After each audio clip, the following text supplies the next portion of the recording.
பாபநாசம் அருகே அம்மாபேட்டையில் 100 நாள் சம்பளம் வழங்க கோரி சிபிஐ கட்சியினர் மற்றும் 100க்கும் மேற்பட்ட பெண்கள் ஆர்ப்பாட்டத்தில் ஈடுபட்டனர். தஞ்சாவூர் மாவட்டம் பாபநாசம் தாலுகா அம்மாபேட்டையில் இந்திய கம்யூனிஸ்ட் கட்சி,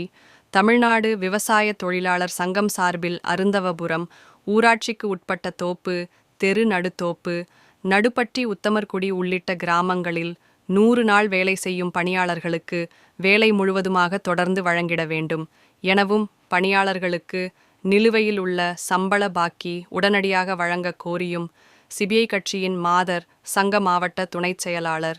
தாமரை செல்வி தலைமையில் பெண்கள் உட்பட 100க்கும் மேற்பட்டோர் கோரிக்கை முழக்க ஆர்ப்பாட்டத்தில் ஈடுபட்டனர். இந்த ஆர்ப்பாட்டத்தில் மாவட்ட துணைச் செயலாளர் செந்தில்குமார், அம்மாபேட்டை ஒன்றிய செயலாளர் வெங்கடேசன், விவசாய தொழிலாளர் சங்க மாவட்ட தலைவர் பழனிசாமி, விவசாய சங்க ஒன்றிய செயலாளர் குரு,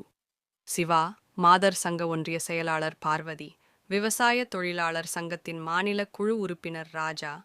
மாவட்ட செயலாளர் சுந்தரராஜன் ஆகியோர் கலந்து கொண்டு கோஷங்கள் எழுப்பி ஆர்ப்பாட்டத்தில் ஈடுபட்டனர்.